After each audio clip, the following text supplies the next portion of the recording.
Okay, hi everyone. This is Ron McKinney with Pas de Photo doing our latest webinar. We welcome David Cooper here today from Vancouver, and he's going to be talking about his journey into marketing for large arts organizations such as professional dance companies. So it's going to be a lot of fun to see what he has to say. So go ahead and take it from there, David. Great. So I'm going to take you through a bit of a journey through how I started in the arts.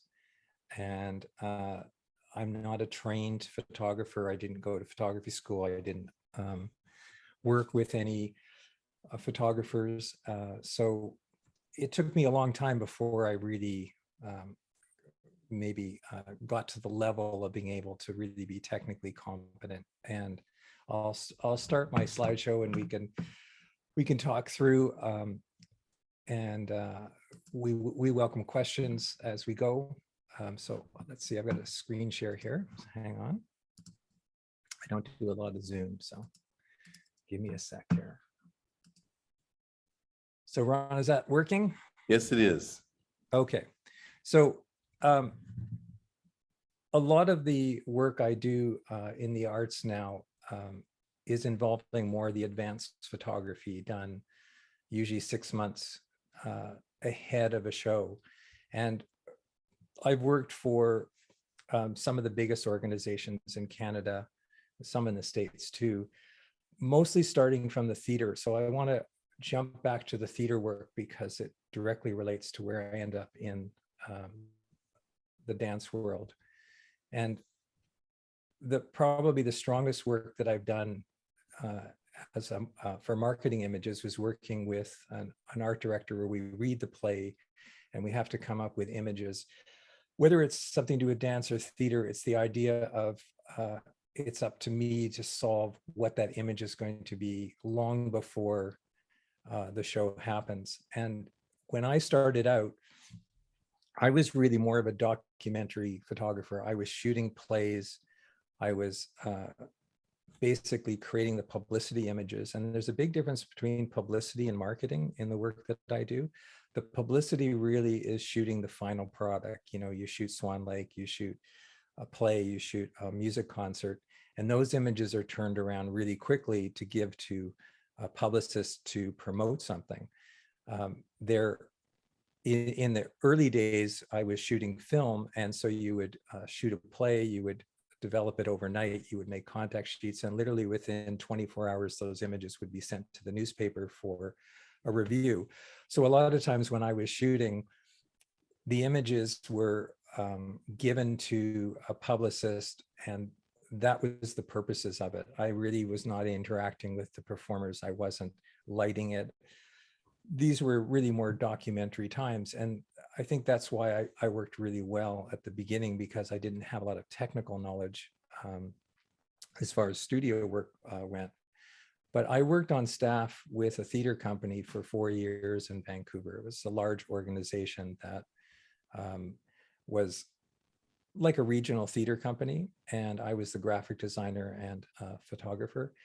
That really kind of gave me my footing to understanding the arts. It's interesting that I really, as a student in high school, I really had no interest in theater or dance or any of the arts. I hated to read. So I had a real education working around other artists and actors. I was more interested about 2 or 3 years into shooting theater. I wanted to learn more about dance. So I applied for a grant in the late 70s to go to the Royal Winnipeg Ballet. And, you know, as much as I was a good production photographer shooting live events, I didn't really understand much about shooting ballet. And the way this grant worked is that I applied. There was no real big ballet companies anywhere in the West Coast in Vancouver. So the closest one was Winnipeg. And I had a connection to Winnipeg because the publicist I worked with at the Vancouver Playhouse, the theater that I was shooting with, had moved to Winnipeg to take over the marketing of the ballet. So I had a kind of a natural introduction to be able to get there. And the grant allowed me to pay for the travel to get there. And what the grant did was allow me to spend 2 weeks, 2 solid weeks in the studio every day, photographing in low light, just black and white. Again, just documenting what I saw. And by being in class every day for 2 weeks, by being in rehearsals every day for 2 weeks, you learn a lot about ballet very quickly. So that was a really important introduction, because first of all, I'm not dealing with students, I'm dealing with professional dancers at a very high level. And I was just a fly on the wall. I was a pretty shy person. I just kind of hid in the corner and photographed away, and people just ignored me and let me shoot what I wanted to shoot.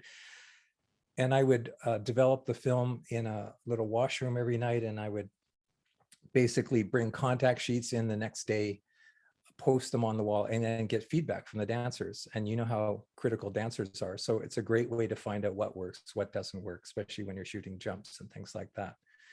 So that was my introduction to the ballet world, working with some really skilled dancers and choreographers. And within a year or two, they invited me back to actually pay me to shoot shows for them. So I was able to shoot dress rehearsals, which is the last, just like in theater, you shoot it the day before the audience comes in. And through that, other companies were starting to ask me if the National Ballet was touring, coming to Vancouver, and they were doing Swan Lake, they might ask me to shoot their opening night. And in the days of noisy cameras, where people are paying a lot of money for shows, I figured out a way to kind of blimp the camera with a furniture blanket and put my head underneath it and be as quiet as I could. And I used to get really, really great shots from the back with long lenses, sometimes even with a 300mm lens. So the available light type of work that I was doing, I was very confident both in theater and dance. The problem really was more in the studio side of things. When I was at the Royal Winnipeg, Evelyn Hart had just come back from Varna, and Varna is one of the big competitions in the world. It's like the Olympics of dance. And she won the gold medal and her partner won the silver. So she was an incredibly important dancer. The company wanted me to do more studio stuff to be able to get a record of their repertoire and create a more or less like a book that they could use to sell when they tour. It would be like a souvenir book. So I came into the ballet really with good experience shooting live shows, but not a lot of experience shooting anything in the studio lit. And I found a video actually on the internet of Evelyn. That's actually a screenshot of them dancing at Varna. So I made a long-term relationship with Evelyn as a great friend. And so a lot of my experiences have really been pretty amazing, that I was at the right place at the right time, meeting people. When I was really looking for influence, what kind of images do I want to create in the studio? The only person that really I had like an amazing respect for was Max Waldman. And Max Waldman lived in New York. He was a commercial photographer, and on the side he would do these personal projects, bring dancers into the studio. So we're talking about Baryshnikov and Makarov and some of the greatest dancers of our lifetime. And he had a tiny little studio. I mean, you'd laugh if you saw how small his space was. But there was something about the grittiness of it, the lighting, the top lighting.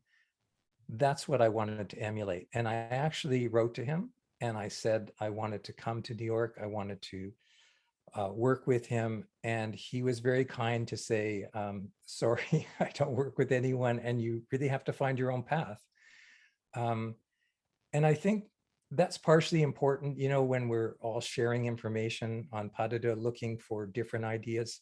In the end, it's up to us to figure out what's our look, what's our style, what are we bringing to our photography. And for the Royal Winnipeg, I had to create some type of style, some type of look for what these marketing images were going to be.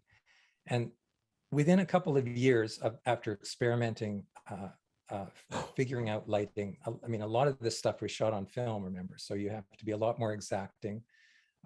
You owned a light meter in those days. You had a Polaroid back for your camera. So this is my shot of Evelyn in '85, just a couple of years after starting to work with them. And at this point, I'm starting to really find a way of lighting dance that I was happy with. And a lot of it related back to that kind of drama that I saw with Max's work. And even today in my own studio, you'll see a lot of work with top light, that same very moody top light. If you look at Max's shot, there's always a shadow underneath people. So it's in a lot of my work, that same simple, dramatic top light. And what I need to do is just jump back quickly to the Shaw Festival, because the Shaw Festival probably gave me my biggest opportunity to be creative. And that led to the idea of really using your imagination more, not just, I mean, we can bring any dancer into a studio and create an amazing picture if they bring wonderful things. But a lot of times you're having to create something for a marketing department where nothing exists yet, where costumes don't exist. And at Shaw, really what I was asked to do in 1980 when I started working there, I've been there for 39 years consecutively, which is the kind of the second biggest rep theater company in North America. Stratford's the biggest. I was asked to come and shoot the shows, which I'm very comfortable shooting the shows, but I was also asked to shoot portraits. Now this would be directors, designers, choreographers, the company. And even though most people come with their own headshots, they were looking for something that would tie the company together, that would give a look for the company. And we're talking like 65 actors, over 100 portraits, so a big project. And what I brought to kind of the beginning of putting a style onto the work that you would see at a company was having a sense of playfulness, where whatever a traditional headshot was, I kind of threw out the window and decided to be much more adventurous and have fun with the performers. And most of the people I'm working with actors, but you know, they could bring props. I was always told by the designer to have a horizontal and a vertical. And most of the time I didn't do close-ups. Most of the time I was trying to have them come in and just for a half an hour play and see what we would come up with. And these would end up being both the choreographers and the stage managers and the designers. So it was a great way to meet the artists. They never lasted more than 30 minutes. They were, you know, scheduled by the stage manager. And it resulted in a display that I designed and put up that could be removable every year, so that the whole 100 portraits were up on the wall. And these would change every year depending on the people. So that was the work I was doing at Shaw, shooting shows. And the designer, Scott McCowan, was producing their programs. He was taking my headshots and putting them into the programs. He was someone I wasn't working with, but the marketing director there had asked if we were interested in working together to come up with some images for a brochure next year. I'm just shooting the shows or the musicals. I'm not dealing with any of the marketing side. I'm really more the publicist photographer. So really it was Scott where I would say the beginning of a different type of work came out of my head. And just so you understand who Scott is, he's an illustrator. He's a very high caliber scratchboard artist, which is a technique of engraving. And his images are always full of ideas. They're not just great images. And that's the first image that we created together at the Shaw Festival. And it's the first time I'd ever taken actors off the stage into an environment, which we kind of take for granted now, taking, you know, dancers outside and doing things with them. But these were actors who at the time of these photographs were in shows. There's 3 different stages there. And we would simply schedule a shoot, taking actors from different shows, put them together and create scenarios for them knowing that this is a summer festival, that people are coming to Niagara-on-the-Lake to see a musical or a play, we wanted to show the local environment. And I think this for me was kind of a breakthrough image as far as what I can do with a performer. And when I'm dealing with an art director, I'm thinking about where the fold of the page is, where the text is going, where the type is. So it's not just shooting creative pictures, it's partially trying to work with how is this going to work in a publication. First portrait I did of Christopher Newton, who is the artistic director.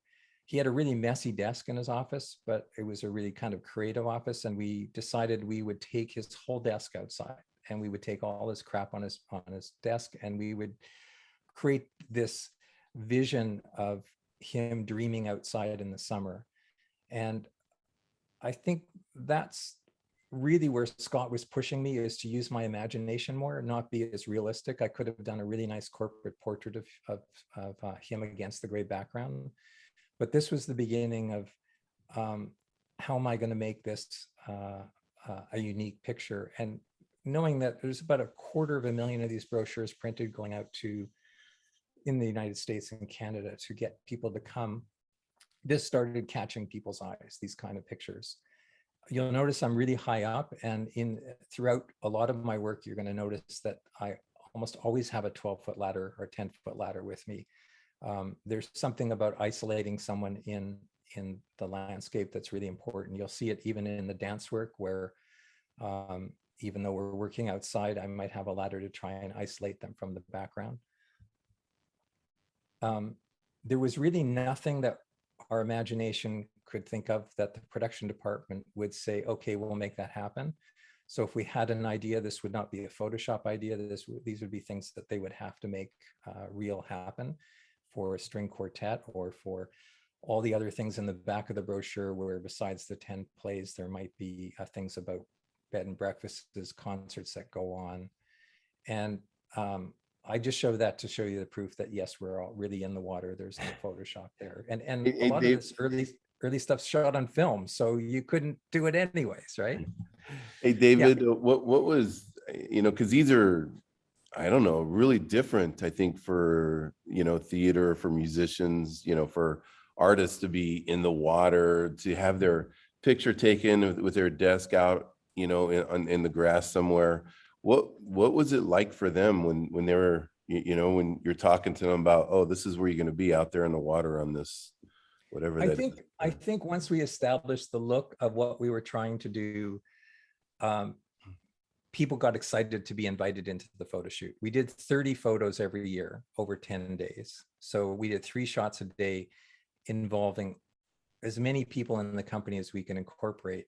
So really, to be invited into this brochure, because we're working 6 months in advance of what the next season is, we're using the local company that's creating shows, and these musicians happen to be part of the orchestra for the musical. They happen to be doing Sunday coffee concerts. And the only thing they said to us, do you mind if we borrow instruments? Because they didn't want to take their own instruments out there. So I think at some point people started getting really excited, because we started getting crazier and crazier, and they were fun projects to do. Definitely.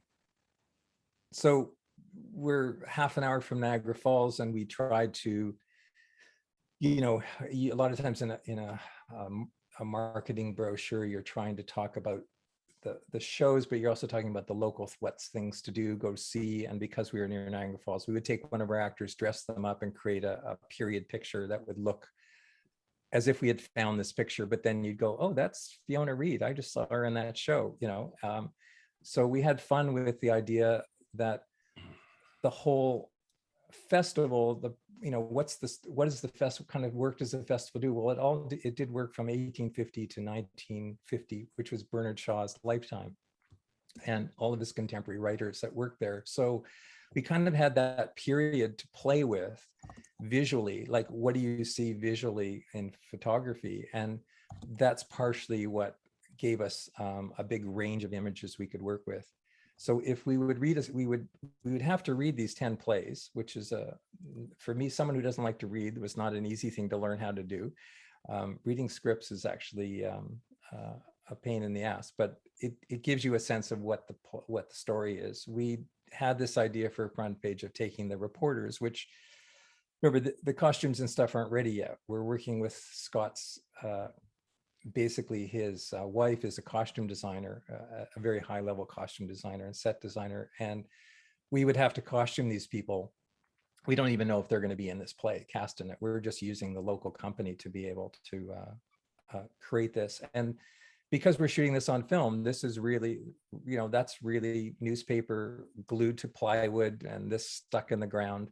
So they're highly technically complex, but we have the production department from the theater to help us make this happen. So it's not as if a lot of times I'm a one-man band and I do everything, but for a lot of the theater stuff, really, we have the resources of the props department, the costume department. So for Stratford, if we were doing a flying shot for Peter Pan, there's a new play called Wendy and Peter, which is more about Wendy's story. It's kind of an adaptation. We'll have someone who rigs stuff carefully, make sure there's harnesses. We have people to do that. I don't have to worry about that stuff. But if you look at the final shot and the complexity of the Photoshop files, and my daughter does all the retouching on these, you can see that, there can be 30, 40 layers of stuff for retouching. So to go back to the early work where we're shooting all in camera, there's no retouching, to what you can do in Photoshop, your imagination can go crazier and crazier. And Scott's a perfectionist. So there's if you go back to his drawing, you can see the lighting is suggested from below. The shadows are above. So he's suggesting this glow of the city. So a lot of times his sketches will give me an idea of how I'm going to light something, and you can see me bouncing light into the ground. Most of the retouching is just fixing things or putting in backgrounds, things like that. So it really relates to any of the arts, coming up with an image that is going to help sell something, but you don't really have anything ready yet. A lot of times costumes aren't ready. And even revisiting the same show for Stratford recently, a couple of years ago, coming up with a zany idea for this reporters and creating what looks almost like a realistic set. And we just shot this in an old school that had nice old doors. So after they left, we threw all the paper in the air and then just photoshopped in, so we weren't wasting their time doing stuff like that. So how many different layers of papers are those? Well, there's probably like about 5 throws. And we tend to do a lot of things throwing in the air. I don't quite know why, but we've always had this habit of throwing things. And then maybe it's the energy you get. It's just like in dance, how you love fabric and things throwing well. And there's what we do is we just don't move the lighting, so the lighting matches. So nothing can move. And then we actually, instead of photoshopping press room there, we actually had it made as a sign and pressed it on, so it's shot very realistically. But yeah, that's stuff that I find not that hard to do. But he's because he's an illustrator, he would be very specific about where he wants the pieces to go. Some of the bigger ideas that we've done at Shaw in the early days on film was to build a proscenium arch and take it to 16 locations in the town and try and show off the town outside with the actors. So that would have been the cover image, like the one in the water, where again, I'm very conscious of where the fold's going to go on the page, where the type's going to be, and he's there looking at the Polaroid saying, I need a little bit more foreground, background, whatever. So it's definitely a back and forth thing. Those people are very carefully positioned, knowing where the fold's going to be. So there's no accidents in this. This is very structured photography. Some of the other uses of the arch were in the water, which really was in the water. This is film-based before Photoshop, where they do a murder mystery. So I had the idea of the arch having killed someone. It fell on them. And then we had a maquette, which is a small model of it, and we used it for a croquet game. And that would be our new updated picture of Christopher Newton, the artistic director, who was in the field holding the little one with the big arch behind him. And every year we did a different portrait of him. Some of the other big ideas, and I think this relates to the dance stuff, sometimes you're looking for a really cool environment to shoot something in. And we had this idea of doing a whole series in black and white because we had done color for a long time. And Scott's really good at saying, well, we were really good at that, let's move on. And we shot all this in black and white. And the idea was to do a rehearsal hall, kind of a backstage behind the scenes concept. But if you've ever shot in a real rehearsal hall of a dance studio or theater company, they're pretty boring rooms. The lighting isn't always that interesting. So the idea was to create a rehearsal hall of our imagination. And that's what we came up with. And this is about 40 minutes from the actual theater, where it's called the Toronto Power Generating Station. It's an abandoned building. It's not used anymore. It's about 4 times as long as you're seeing in this picture. It's gigantic, gigantic. And it's right at Niagara Falls. So the word that I wrote down there is dream big. Like, sometimes you just have to think of what's the most interesting thing you can do. And even if it seems impractical, because you're an arts organization, a lot of times people will give you permission to do things because they're supportive of the arts. If you're a big movie company, they'd probably want a ton load of money, and they'd make it really impractical. But with being a really important arts organization in the area, we had this play Major Barbara, which involved a Salvation Army band in the play, and we wanted to make them look like they were rehearsing, but we needed a big space, and this fit the bill. But this was a dirty, disgusting like space, but visually amazing. And one thing I'd never really occurred to me in doing something like this is, if you take all of these performers on location, where do they go to the washroom? Where do they go in an abandoned building to change their clothes? Where do they, all that stuff? And it's the production department that helped the logistics of saying, David, we have to have a place for them to go to the washroom. You can't just expect to take them out there. And so some of those logistics, usually we're really close to the theater. That was not an issue, but this became more like a film where you had to provide facilities. I mean, these are unionized equity actors. You can't just borrow them for the day and let it be your problem. So we have to kind of look after our performers. David, yep. David, before you move on that one, that Angel Tisdale just remarked that that's one of her favorite pieces that you've created. And she also said she wants to be David Cooper when she grows up.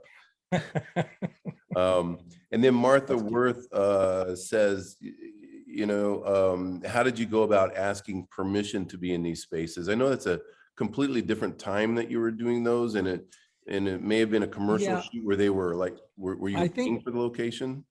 I think the film industry hadn't really invaded Toronto yet, so people weren't used to like big wads of cash being given out to ask to do things. And you have this huge board of directors on a big organization. There's 300 or 400 people working at the theater company. It's huge, and you put up on the board, on a bulletin board, looking for blah blah, looking for a period boat from 1915, looking for a vintage car from 1930s for a gangster car. And within a couple of days, someone would say, well, I know someone who knows someone who has something like that, and they'd give you the keys to the car, and it would be like this mint car. Or a place like this, they would make you sign a waiver and say, no one has stood on those gratings over there for 25 years, and they go down 150 feet. So maybe tell your actors not to do that, not to wander about. So there was a lot of trust, and no one was there supervising. We were just given a release. I don't think now with the film industry you'd be able to do that, because I think they've invaded all the spaces that are around, and the people would be educated. They can make a lot of money in an abandoned warehouse. What about, like, if you don't mind just going a little bit off right now, because like a lot of our attendees, aren't doing these big commercial shoots with these bigger companies. But like whenever you do like a personal project these days and you want to go on location at some specific location, that's really cool. Like some of these things that you're showing here. Is it very hard? How do you go about that? Well, I personally don't shoot outside. I mean, I don't do personal work where I grab a dancer. Really, most of my personal work's in the studio. That's where I experiment. Okay. And this is really stuff where I'm being given the opportunity to do whatever I want. No one is giving me a budget to say, you can't do this. If the artistic director has said, do it, we tell the production people, and it's up to the production people to make this happen. So, to build a raft and put it in the lake, never really thought about how practical or how easy that is. I just knew there's a lake and I want to be there, but I need this raft. And for something like this, a lot of times you spend a couple of days scouting. People say, oh, there's this building you can look at there, or there's a place, and then they take care of the permissions. I don't worry about it because it's a bigger company, and that's the advantage of working with a larger organization. I mean, later we'll get to more ballet stuff where the ballet put me in 4 locations in Winnipeg. And when I arrived, that was all done by them. They scouted it, they found it, they got permission. And because it's the publicity or marketing department of the ballet, which is a big part of a certain city, they would know who you are if you walked in. If it's just a solo photographer, it might be harder to sell the idea to someone. But there's a lot of places you can rent online also, websites that will allow you to rent places for the hour of the day, whether they're for, we have, because the film industry is so big here, we have a lot of places you can actually go rent by the hour. But I personally don't do a lot of this kind of location work, except really with the larger organizations. And I'm not involved in advertising, which is, more bigger shoots. I'm much more involved with shooting live shows or doing studio work. This is kind of dealing more with this idea of how to create an image that is going to be draw people in to see something when the show actually doesn't exist yet. And this idea of being backstage, seeing rehearsals where it's really visually not very interesting. All we needed was a simple brick building. And we found in that area places where there was brick buildings that felt period, that felt like they were 1905, and they fit our look. If I actually did this in the real location, it'd be a pretty boring photograph. So I think really you just have to have a vision of something you want to do and put the word out there, whether it's on Facebook or however you want to get the word out there, and people will suggest things. I was recently looking for something very industrial looking for a film for a dancer. And I put it out on Facebook and I got all types of, this brewery has all these cool, pipes and things. You should go check them out, or, all these different places that they could suggest. And in the end, we've going to a facility at University of British Columbia called Triumph, which is a very, very high-tech cyclotron, which is this gigantic building, which is full of all types of cool stuff. So I think being an arts organization, you have a little bit more of an inroad to ask for permission. There's always a publicist or someone connected or a communications person you can contact that will get back to you and say, absolutely not, it's not safe. Or they'll say, yeah, let's meet and you can do a tour. So recently I did a tour of this nuclear facility at UBC, and it's quite a dangerous place. They actually had a Geiger counter on him to read the radiation in the areas we were in. So the fact they were even letting us in a place like that was shocking. So you have to just dream big and ask, and have a big idea and see if they'll go for it. It might be a cost thing. It might be that it's going to cost too much to do something. But some of the ideas we've had are at the end of most seasons, a set is destroyed and put in the bin and nothing's recycled. The only thing that they might recycle are some of the casters and things in it. And Christina, who's Scott's wife, had the idea of saving this set that was about to be thrown out overnight. And could we take it and reassemble it in the warehouse again and have it repainted and use this as our location for all 30 shots the next year? And that's what we did. We literally had a studio set up for 30 shots, trying to have as much fun with this set as we could. So when we asked to do this, to actually save this set, he looked at us like we were crazy, like they were going to have to get trucks to transport it. They're going to have to reset it up again. They're going to have to paint it. It seemed really impractical, but because the artistic director liked the idea, he made it happen. So I never really worried about how practical it was. It was just dream big and see what happens.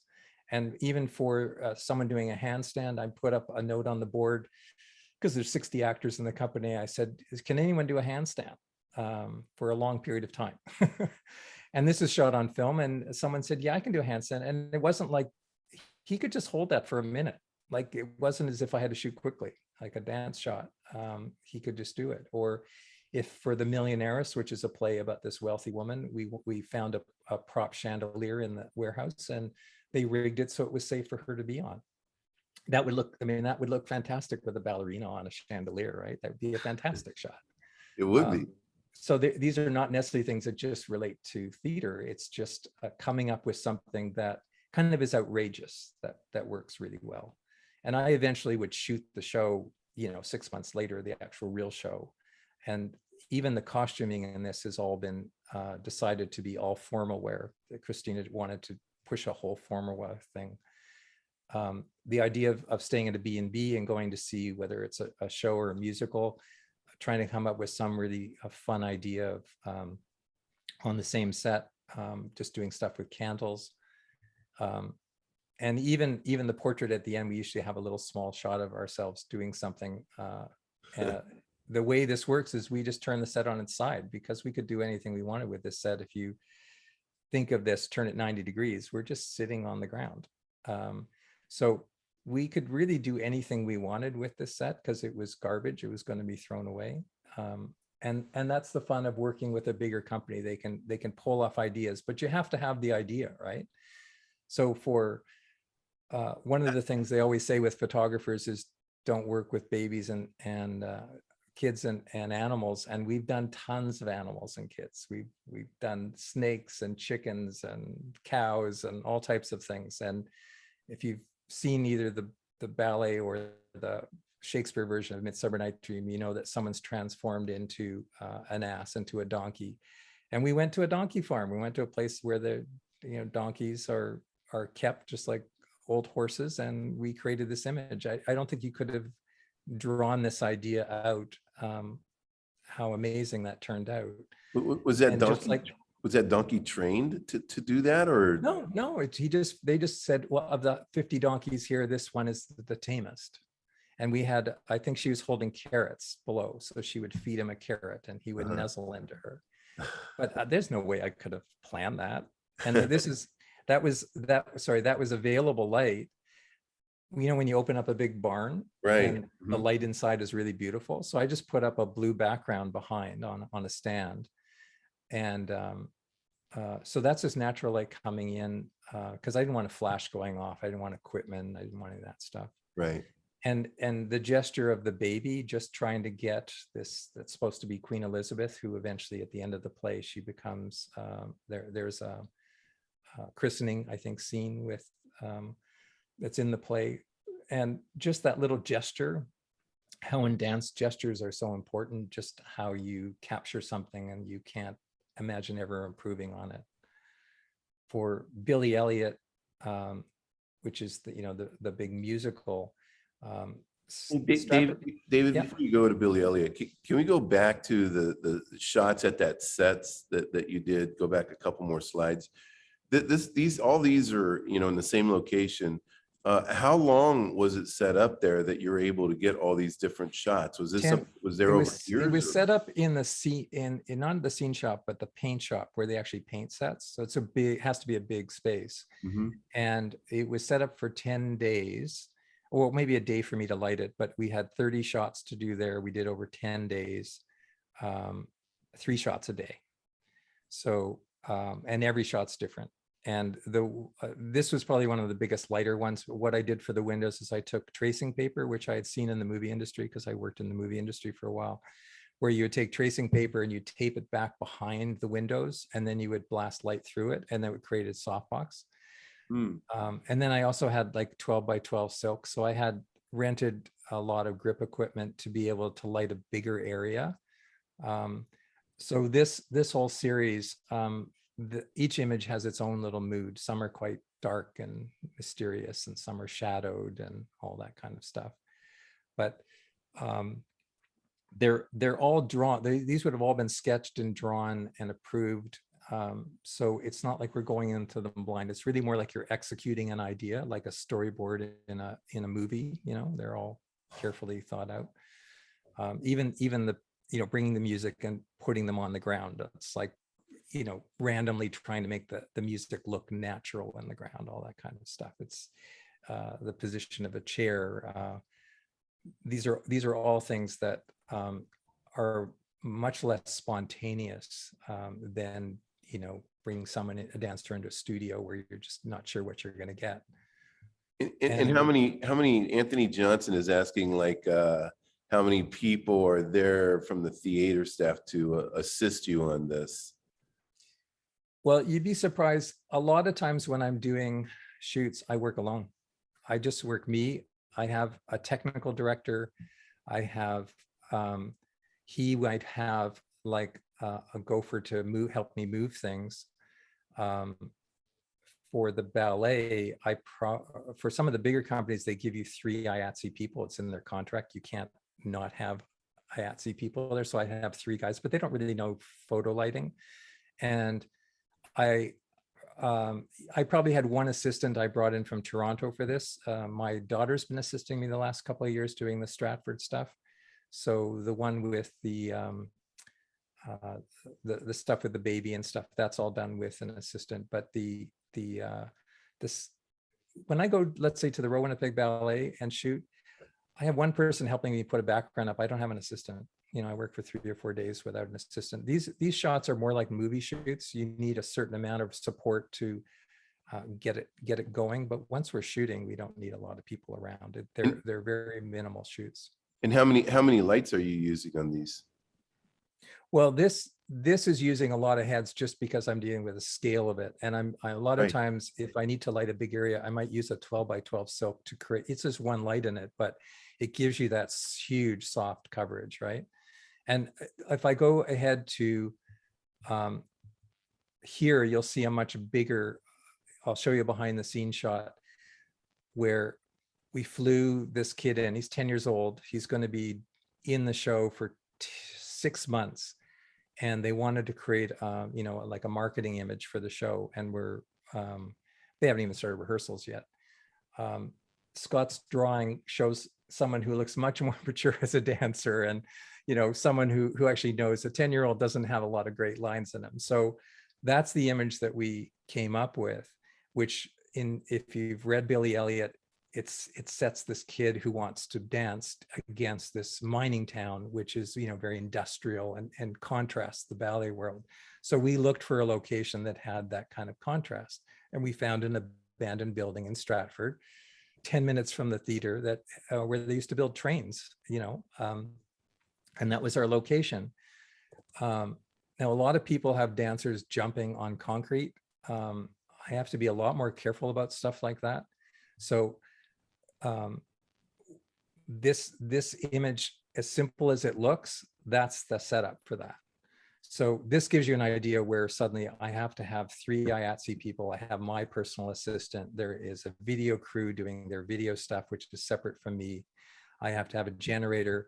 The director was very specific about having a sprung dance floor in this location because she wants him to jump. And if he gets injured, her show's fucked. So she's really serious about safety.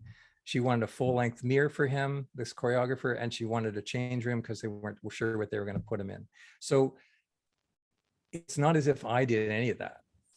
Their production department had to lug that over, figure it out, and make it happen. And then I also had to get a plate shot of the floor, because if you go back, I don't want to see any of that stuff, right? So once he leaves, I have to say, don't move anything, the lights, I need to get a shot of the floor with the same lighting.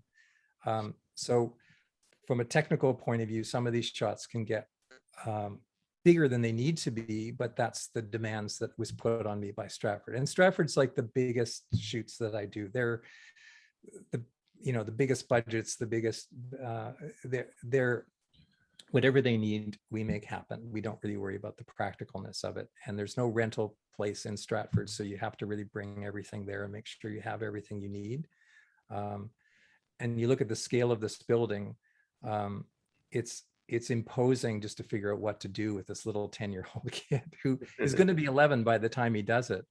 But, you know, he has a certain amount of instincts, but, you know, he's not going to have great turnout yet. He's not going to have things. And yet the choreographer is going to want a shot that's amazing. And that's probably the shot that they used, because it's just the energy of a kid. It's less about ballet, right? But these are shots that you have to come up with one hero shot, because that's going to be the poster, that's going to be the program. And the next time you see the Billy images, it's going to be him on stage with the whole cast. They're not going to be using these anymore. These are just to get up to the version of the show.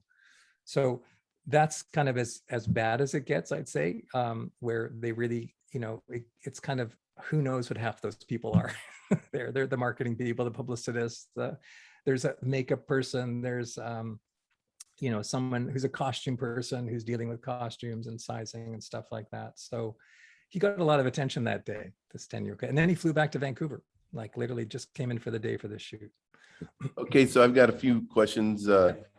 Drew asks, like in a shoot like this, how many setups do you do? Do you just like do the one setup, get the shot and it's done? Or do you like do this Yeah, setup another? I would say that this shot is not a setup. This is just, the light looked nice and I just grabbed him and I said, just stand there, and shot 35 mil handheld really quick.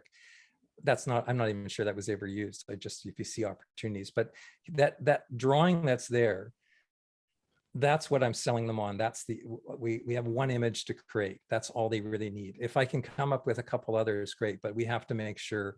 And probably in this shot here, his right foot was not turned out enough. And we probably shot 10 other versions of this. And I took a foot from a different one, because when I turned him a little bit to the right, I could get a better foot.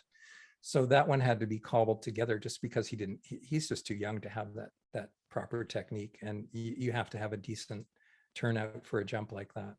So, and how many shots are you presenting to the client? Martha Worth is asking, before Scott would probably present only what he would use. So it might be 4. Well, how many would you present to Scott though? Oh no, he sees everything. He wants everything. He Yeah. wants every single thing to look at. And that's just between us. Yeah. But I think he invited the choreographer, who's quite a well-known director, to come over.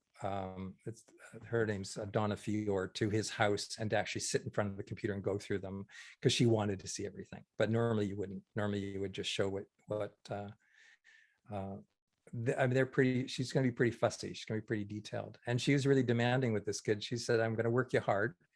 And I'm going to work you harder in the show. So just get ready. This is like the beginning. So she's a tough cookie to work with. She didn't want me to give directions to the dancer directly. She wanted me for correction to go through her. So I always had to go to her and say, could you make him turn a little bit to the right and maybe lift his head a bit? Like she did, for some reason, she didn't want me to talk to the dancer. So that was really awkward, because I'm used to having that relationship, you know, to the dancer, where I can give directions. She wants to be in control. So you just have to back off. And there's a photo I didn't put in here, and you can see the two of us almost looking like we're arguing, where I'm telling her something and you can tell that I'm being a little demanding, but you know, I know what I need and she knows what she needs. That's her dead center, right near the cone, probably dealing with the video person there. So definitely, you know, dance, a lot of times, if you're dealing with a professional company, they have photo approval. This has nothing to do with what you like. The dancers have to sign off on photographs. You don't choose anything. Same with equity companies now with actors, they're allowed to do photo approval on their photos. So it's definitely something that you have a working relationship with the marketing department, but with Scott, we tend to give them what we want to give them. We already have an idea. And you're showing Scott like all the raw images, like in Lightroom or what I would do is set up, let's say, a 3,000 pixel JPEGs of everything, every single image. And I would just send that to him on, not in Pixieset. I would just send him the actual files. He doesn't like Pixieset, so he just likes to see them, So you'd send him over like every single through one. WeTransfer or something like that, and then he'd see the actual images? Yeah, he would just see the originals. That's kind of how he likes to work. He doesn't really like, I think he likes to open everything on a screen and then move them around, sort the left ones and close the ones he doesn't like. And literally, I think if you ever have a power failure, boy, you're going to lose a lot of hours of work. But he just doesn't like, he's not, you saw his drawing skill. He's kind of from a different world, almost like he should have been born in the 1900s. So I was the one who forced him to actually get a computer. He was still doing typesetting when I met him, and pasting type up and stuff like that. But he's come a long way now. So he's great at Photoshop and stuff like that. One of the things that's interesting working with an art director is how they push you to do different things. And he had introduced me to this lens, which is a recreation of one of the first fast lenses that came out in the 1800s. And we had to visit the same show that the first shot I showed of someone jumping from the Crucible. This is the Crucible for a totally different theater company. Again, the young girls, which is part of the story, but trying to come up with a look visually that feels different from a really modern, sharp camera, because a lot of times I'm working on a Hasselblad. And that just gives you, again, a different approach to solving a problem where visually, because you're dealing with different theater companies in Canada, you don't want them all to look the same. You want to give a style to each particular company. And those are things that we're always exploring. We're never kind of stuck in the rut. Wanted to talk a little about rain, because at Pas de Deux, there was this great rain machine set up if you weren't there the first time. And one of the images I came up with for King Lear was the storm scene, which is great because you don't have to worry about a costume. It's just a dramatic moment in the play. And in the tests I did with rain with a strobe, I found the rain was too sharp. It was like just little points of light. It didn't have the emotional quality I needed in the rain. I wanted something like driving rain. It's supposed to be a really, really hard storm. I also didn't want the rain coming up and down. I wanted it coming diagonally. So I used a Hudson sprayer and connected it to some C-stands. And Hudson sprayer is like one of those things you use in the garden where you pump up a sprayer and it's pressurized. So when I would turn it on, it would shoot out really fast, and I could angle the sprayer, and there's maybe 2 or 3 sprayers to get different angles. And so that meant I couldn't use strobe. I had to use available light. So this is sunlight around noon coming over the top of the background, the same background I used with the donkey, just a blue canvas, and just some fill cards in the front. And I had to play with shutter speed to figure out, well, what's the right shutter speed? And I think this was about 1/125th, because it's coming so fast, the rain, that was the right blur. So before I bring an actor in, I'm always testing. If I have an idea, I want to make sure that they're not sitting there while I'm trying to figure all this stuff out. So anything that involves something new technique, I would test first, not waste their time. They're ready to jump in, and then I'm not going to waste their acting time dealing with the technical stuff. And in Vancouver, because Scott and I were always solving plays, what the images were, I was starting, when a theater company would ask me to do an image, I was doing less traditional studio stuff and looking for more fun ideas. This was Noises Off, which is kind of a goofy backstage thing where there's this really drunken character. And just to create something that felt like it related to the character in the play, but in my own way, where he's almost like wrecking the seamless. He's so drunk, he's just jumped through it. And coming to the ballet now, just coming full circle, biggest client I've had is the Royal Winnipeg. They're the 3rd biggest ballet company in Canada. And a lot of the work I've done for them is with a white background recently, just for the cleanness of it. A lot of athletic stuff. But then, we also do the rep stuff where you're shooting, things in costume. And what happened to me is that they came to me and said, could you start doing some video with us? And this was about 6 years ago. And I remember when I first saw Rocky, and they used the beginnings of a Steadicam, which is a camera that was able to be walked around with. And at that time, around the time the ballet was asking me to come do video, Freefly, who are the people who kind of started the whole craze of gimbals, came out with a gimbal, and I decided just to invest the money in a gimbal. Now, in a Steadicam, it's incredibly technical. It takes years of training to be good. With a gimbal, there's a lot of things about it that are very automated that you don't have to worry about. So even without a lot of experience, I figured I could figure it out. And it only holds 5 pounds. So our little cameras that we have are, not super heavy. And this was my first time taking dancers really away from the studio, in the same way that at Shaw, I was taking dancers and putting them, or actors putting them in the water. I was taking dancers now into location, and they wanted to feature Winnipeg as the background for the video. So they found 4 locations. They found a Parliament building they got permission to get into. They found an old historic hotel, which is beautiful. They found a museum, and they found the front of an old church that's an iconic place. So all of this kind of stuff really relates back to this idea of, the show's not ready, you're not doing production photography, but you want to create something that is different to capture people's eyes. And this would be like a 2-minute video where I'm holding the gimbal and walking, and then I have dancers moving.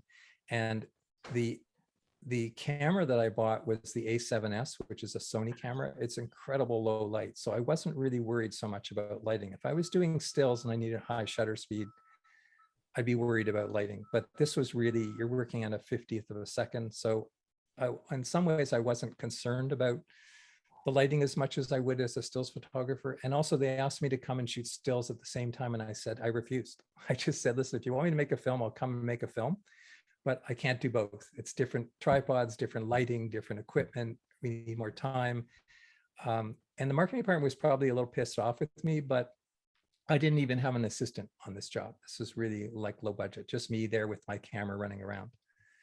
This was the second location, which was on a day off, where they allowed us into the museum when we had the run of the place, looking for really interesting places to shoot. So we actually knew what the rep was, and we had costumes for them, and we had them, I would position them where they want, and they would just run through frame. So these are videos. I didn't do any stills of any of this stuff. These are just frame grabs.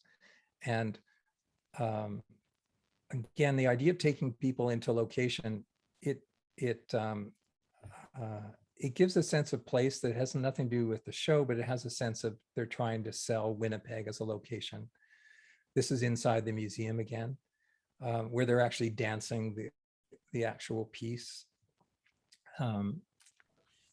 The only light that I rented for this was a Fresnel lens in case I had to pop some side light in. Outside of that, I had no lighting. I'm a little bit surprised that nobody's asked this yet, but we are going to provide everyone with a link to see the videos there. Is that correct? Yeah, I mean, I can paste it in there now, or we can do it after. I have it in my clipboard if you need me to put it in anywhere. Yep. I just found playing video, it does not play back really well. So this was my first introduction to really taking dancers into location, but with the purpose of not just the location, but to show off the city itself as a kind of the hero of instead of having a set. And the next big one was their 80th anniversary. Not too many companies have their 80th season, and they wanted to do something special for that. They wanted to do this in like late September, early October. And at that time of the year, it's starting to actually get cold there. The artistic director had not chosen the season yet, so there was no costumes. We didn't even really know what the shows were going to be. So again, just like at Shaw, you have to figure out what are you going to do when nothing's ready. And we came up with the idea of doing kind of rehearsal clothes, but coordinated. So there was a stylist who was basically created a kind of color palette that we could work to. And so it's as if we're in the again, our imagined rehearsal hall, just like at Shaw, how we were in that gigantic generating station. And as soon as I saw that ledge, I thought of that as the bar, and we did a class there. And I did this time, I was doing stills and video because I knew we had good light. So that's the movie, and the associate artistic director running basically a class, giving them directions, and me filming that. I had to create like a 2-minute trailer that would encompass eventually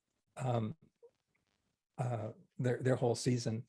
And some people ask about, well, why can't you just take stills off the video? And I created this slide just to give you an idea of what standard video size is, which is down at the bottom left, and 4K video, which is 4 times as big. And then you go the next size up, the 7,000 pixels. That's the Nikon D850, which is got a really big file. I think it's a 48 megapixel, and that's the Hasselblad that I shoot stills on, which is again twice the size of that. So one of the reasons you shoot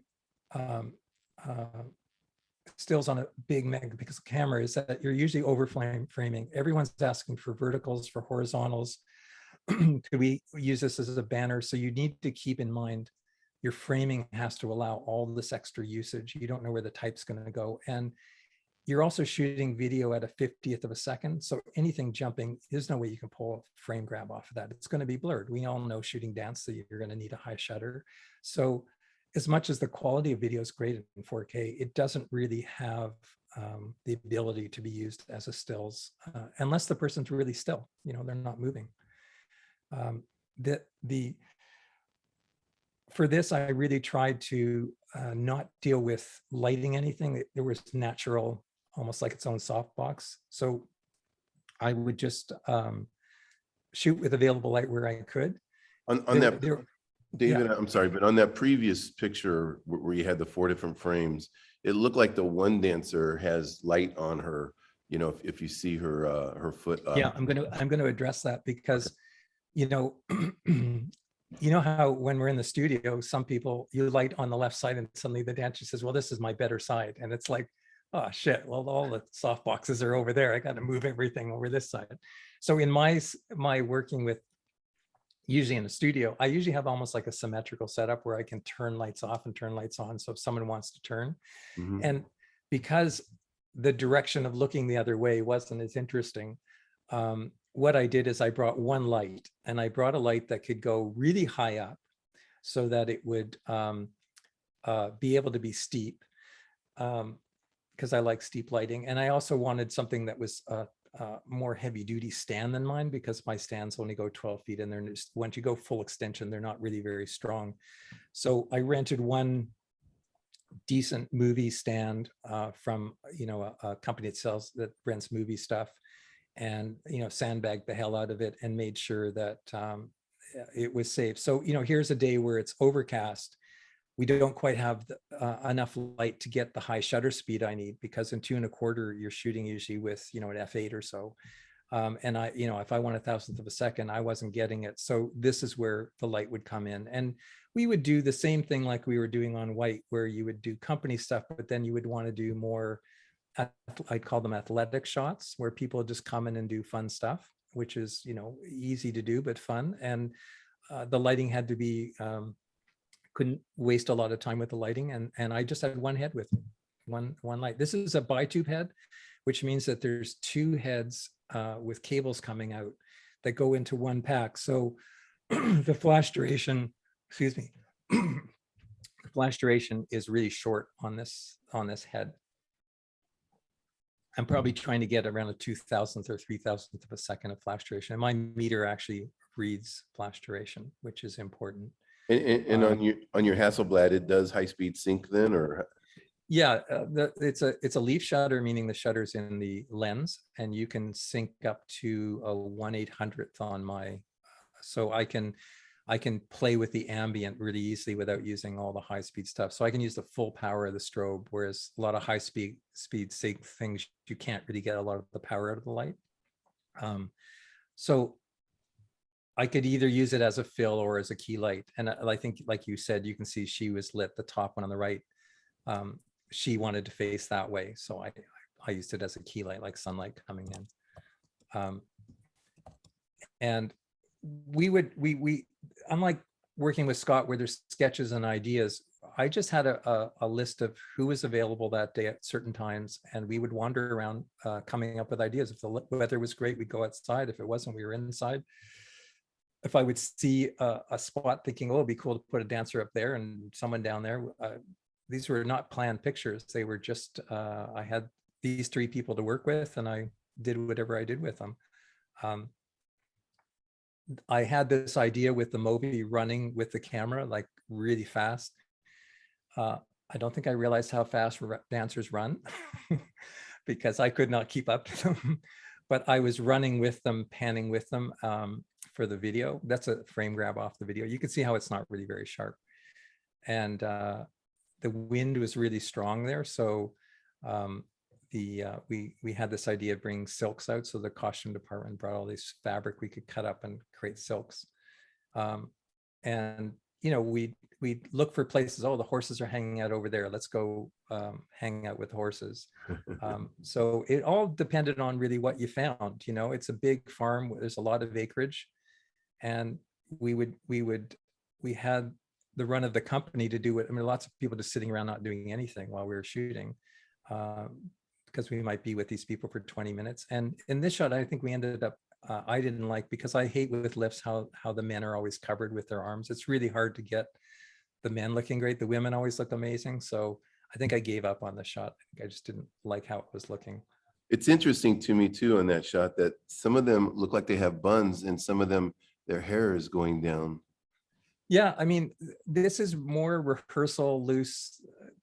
Even in their athletic shots that we did in the barn, they didn't really have to look like ballerinas as much. They could be much looser, wilder. They do some contemporary work, but it's definitely a ballet company. I mean, the point shoes, you'd be shocked at the end of the day, the point shoes in the mud, there was a bin of maybe, I don't know, 20 pairs of point shoes just completely trashed. And you know how expensive those are. Every day, those point shoes were thrown away. So they were completely a disaster. You just can't take point shoes outside and expect them to last the day. So I have no idea what the budget was on that, but there was in the thousands of dollars in point shoes. And, working outside where you'd want to use lighting, the wind was so strong, I just gave up on the idea of doing anything. I even had a portable battery pack I brought with me that would run my strobe. And I thought, you know what? Any softbox outside is going to be super dangerous. Even reflectors, like you bring out a 6x6 reflector, it's just going to be like you're going to need 4 people to hold it. So it was really dangerous out there to do anything with any big equipment. So I just gave up on doing anything that way. I kept it really simple. And because the farm was so big, we had the farmer drive us around, and you can see how some people are wearing little slippers over their point shoes to try and keep them clean, like the kind of thing you go into a house and you wear them. So wherever they could, they would try and keep them as clean as possible. And there was only one day out of this was a 5-day shoot with a company of 24 dancers. We had one day where I said, we have to have a sunset day. Absolutely, because at this time of the year, I think the sun was setting early enough that I knew we could keep them. And they said, well, it's an equity company. We can't just arrange the schedule. They have to start class at a certain time and finish the day at a certain time. They can't go into overtime. And one day they finally said, we'll start our class later in the day, and then we'll be able to use the sunset. So you have to also think about, if you're on location, pushing for the things that you want, because otherwise, it's a crappy overcast day and that's all you get. You're stuck with it. If it's sunset, you're going to get light that you would never get at noon, and so I really tried to keep out of the noon light and try and use the setting sun to give me that kind of gorgeous light that you can't even be into to make beautiful light like that. Did you use a tripod on some of these shots? I can see, like on that last one, you obviously weren't, but I think most of the time, if I'm shooting 2 1/4, I use a tripod because it's a heavy, big camera. And if I'm shooting 35 mil, I hand hold. I think a lot of times you're hand holding so you can kind of, if you see where those 2 hands are touching each other, the front and the back, you're playing with just 1 inch down, you're above, 1 inch below. So with a tripod, you might get too locked into just shooting it and not paying attention. So it was definitely something that if I'm doing more studio stuff with a light, I would try and use a tripod and really lock off the focus and be really specific. If I was doing something outside, I might be more freeform running around or pull at a ladder and see what it looks like up there. And then I'm hand holding. But I do actually sometimes actually gaffer tape my tripod to a ladder and shoot with the camera locked off up there, so that every time I go up, it's exactly framed the same. And I literally just use gaffer tape on the tripod. So I think to finish up, one of the disappointments sometimes when you think of the amazing locations I've shown you, like in Niagara Falls, they wanted to do something gritty. They wanted to do something in a warehouse. And I somehow went back to my Shaw images, sending them photos of these cool places we had found. And they want to do this in February in Winnipeg, where it's 20 below zero at that time of year. So anything that's not heated is out. You can't just go anywhere with dancers when it's 20 below zero. They had this warehouse. They said, well, we have a warehouse. And I got these pictures and I said, are you kidding me? This is what you want to use as your set for the background? Winnipeg has these great old buildings. There's got to be something. Well, either they were too lazy or I don't know, but they ended up saying, we're going to shoot it in our own warehouse. And I remember my heart dropping when I saw this and thought, how do I make this work? Like, this is a disaster. This is stills and video. And I had one salvation, that the head electrician, his lighting stored there. So all of the touring lighting that's tested and put together and packaged to go on the road. The towers that we all love in Ballet that are in the wings. Well, he has dozens of these things, and they're set to be on wheels and roll up and down. And I said, well, what's the possibility of you actually, because I don't own movie lights. I don't own a lot of hot lights. I have strobes. For the movie version, could we actually use some of your lights? And he said, oh yeah, I've got like full power there. I've got a board, I've got cable. We could run whatever you want. So what I did was I turned off the work light and I just wheeled around these lights of his. We used tons of haze in the air. And the only fill I had is I rented an HMI, which is a daylight balanced film light, bounced it into a big white card to create a blue fill. And the kind of created what's still behind the scenes, but in a more romantic way. And sometimes the lighting is like the only thing that's going to save you in something like that. And we're actually shooting beside where the set is stored for Romeo and Juliet. I mean, that's actually the flats that are used in the actual show.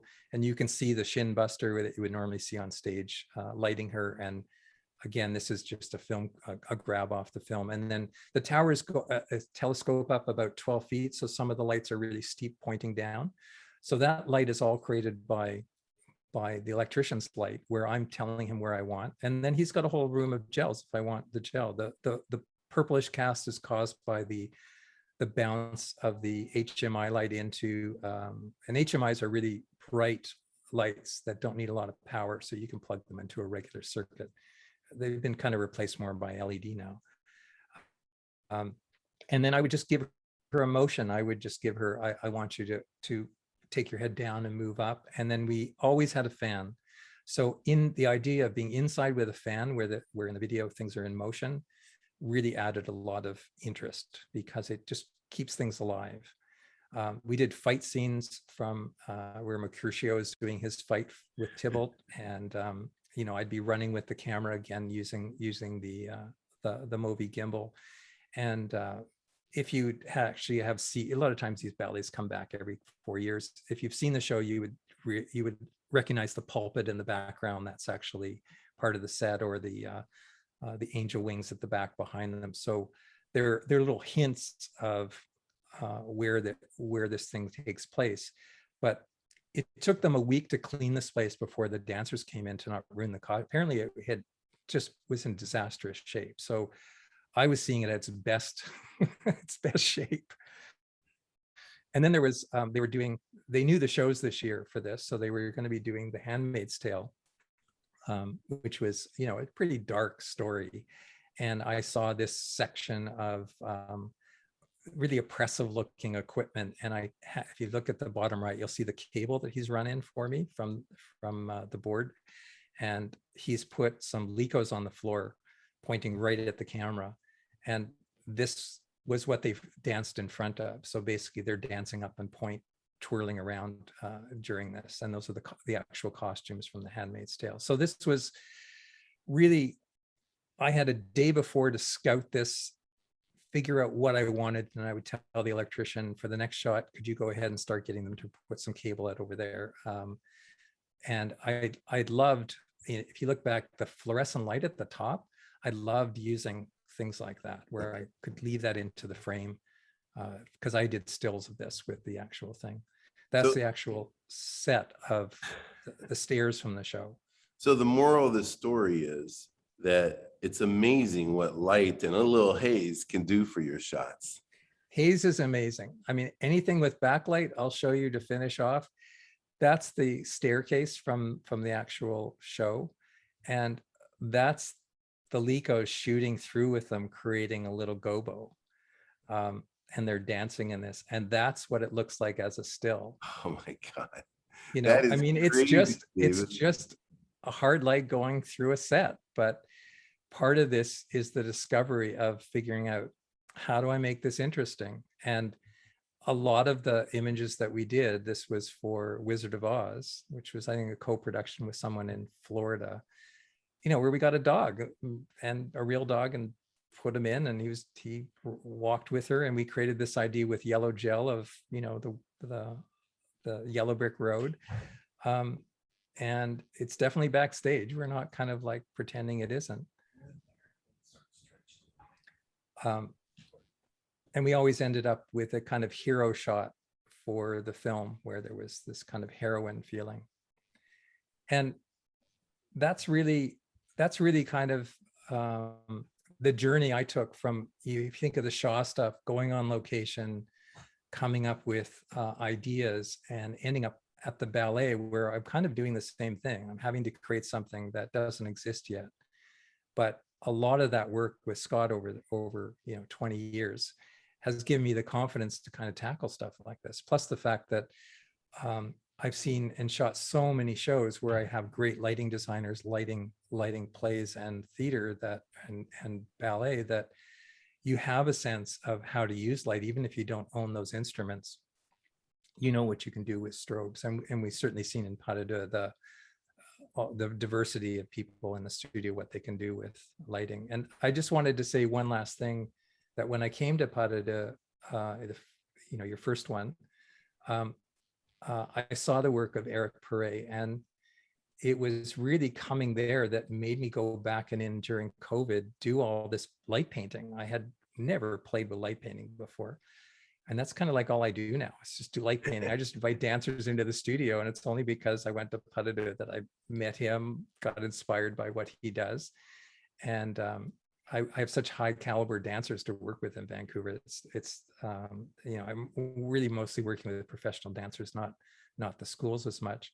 But that's the kind of stuff that I've really got out of going to that conference. Was really I didn't really need to see a lot of the lighting demos. I just being inspired by something different, so that you come away with something. And literally yesterday, Ballet Kelowna, which is a small ballet company in Kelowna, was seeing my stuff on Instagram and called me up and said, we have our marketing images coming up. We need by the end of August. Would you be interested in doing 6 light painting shots coming to Kelowna and doing stuff with our ballerinas?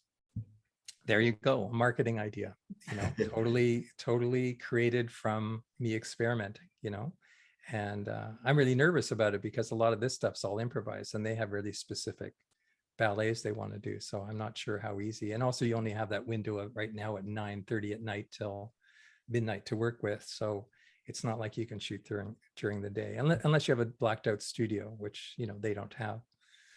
And Eric is actually on here with us, and he just sends his love for that. Well, I keep ordering stuff from his store. I have to stop, because I haven't even had time to play with half the stuff I keep getting from him. Yeah. And he will be back at our next Pas de Deux. We're very, very excited to have him back. Yeah. So any questions? Happy to answer anything I can. I think we've been like taking on the questions all along. So if anybody does have any final questions, right now is the time to jump on there and ask a question. But I have a feeling that that was pretty much it, because we were able to cover it really well throughout there. Really appreciate your time and that you came on here, David, and kind of like took us through a whole scope of things. And it was so interesting to see, you know, like the beginnings of shooting on location and you know, what you were doing, what your challenges were and how you dealt with them. Jennifer Wingrove, you know, just wrote about how inspiring it is. And now people are jumping in. Anthony Johnson saying the same thing. Jim Williams is saying that social media managers are always looking for pictures that are authentic and spontaneous. So do you ever try to address that? Well, I think a lot of dance is spontaneous. And I think that's the great thing about when dancers come in the studio. A lot of times you don't even know what you're going to do. They just bring ideas in their heads. And I think these things, because there's more at stake, because they're selling a season and there's hundreds of thousands of dollars at stake to, you know, get people in their seats. You have to put a little more thought into it and research a little bit what you're doing. But really, I think the great thing about light painting is that it's incredibly spontaneous. Like dancers have no idea what this is. You know, you say stand still and don't move. It's like, what do you mean don't move? Well, just stand there for 3 seconds and don't move. And they say, oh, I can stand still. And they say, no, you're not standing still. I can see you breathing. You need to be completely still. So a lot of the spontaneity comes out of doing things that are experimenting and trying new things, you know. I rarely grab a dancer and just take them down to the beach and say, let's just do some pictures. It's more in the studio that I might have an idea and suddenly say, you know, we really should change the lighting on this. This is a great shot, but I really don't like the lighting. Do you mind spend 5 minutes and we'll just change the lighting on this? And then suddenly I go back to my top light and it's magical. And they respond. I keep the work lights off. I keep the modeling lights on, and it's amazing how dancers respond to the feeling of where the light's coming from. And it helps elevate it, because they'll suddenly say, well, should I be looking maybe more up to the light? And, you know, suddenly they're doing something because of my lighting. So the spontaneity is back and forth. They show me something, I show them something.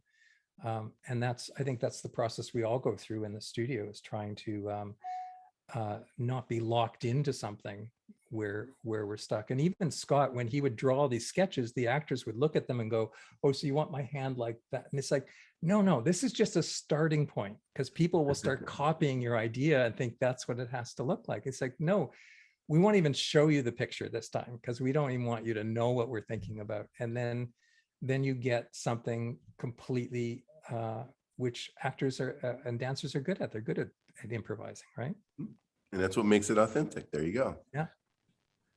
Okay, well, very good. Well, thank you very much, David. I really appreciate it. Do you have any final words you want to say to everybody before we sign off?